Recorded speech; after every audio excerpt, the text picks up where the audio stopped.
नवरात्रि का तीसरा दिन माता चंद्रघंटा को समर्पित होता है। इस दिन उन्हीं की पूजा की जाती है।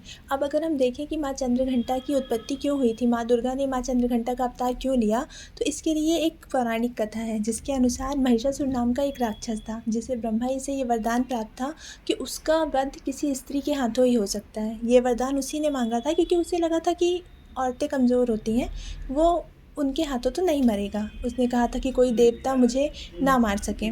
तो ब्रह्मा जी ने उसे ये वरदान दे दिया। अब उसने आतंक मचा दिया, लोगों को परेशान करने लगा, देवताओं को परेशान करने लगा। उसने स्वर्ग लोक से इंद्र देवता को हटाकर स्वर्ग का सिंहासन खुद ले लिया था, जिससे देवता परेशान हो गए थे।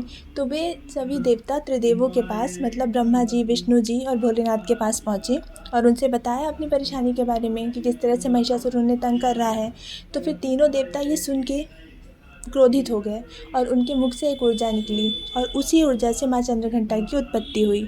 माँ चंद्रघंटा का रंग सोने की तरह चमकीला है। जब माँ चंद्रघंटा उत्पन्न हुई तो सभी देवी देवताओं ने उन्हें कुछ न कुछ समर्पित किया। भोलेनाथ ने उन्हें अपना त्रिशूल दिया, विष्णु जी ने उन्हें अपना चक्र दिया।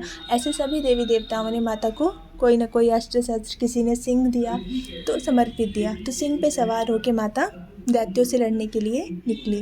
और ऐसा कहते हैं कि 9 दिनों तक माता का महिषासुर से युद्ध हुआ था और 10वें दिन उन्होंने महिषासुर का वध किया और महिषासुर मर्दिनी कहलाई थी। तो कैसी लगी आपको माता चंद्रघंटा की कथा? और इसके अलावा माता को गुलाब और कमल के पुष्प पसंद हैं। आज के दिन माता को दूध से बनी वस्तुओं का भोग लगाया जाता है। दूध की बर्फ़ी या फिर कोई और दूध और सूखे मेवे से बनी चीज़ें आप उन्हें चढ़ा सकते हैं।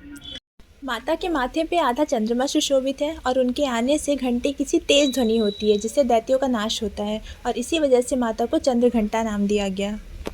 तो कैसी लगी आपको माता चंद्रघंटा की कथा? आप मुझे कमेंट सेक्शन में बताइएगा ज़रूर। और इसके बाद अगली कथा के लिए हम मिलते हैं हमारे अगले वीडियो में। तब तक के लिए नमस्कार।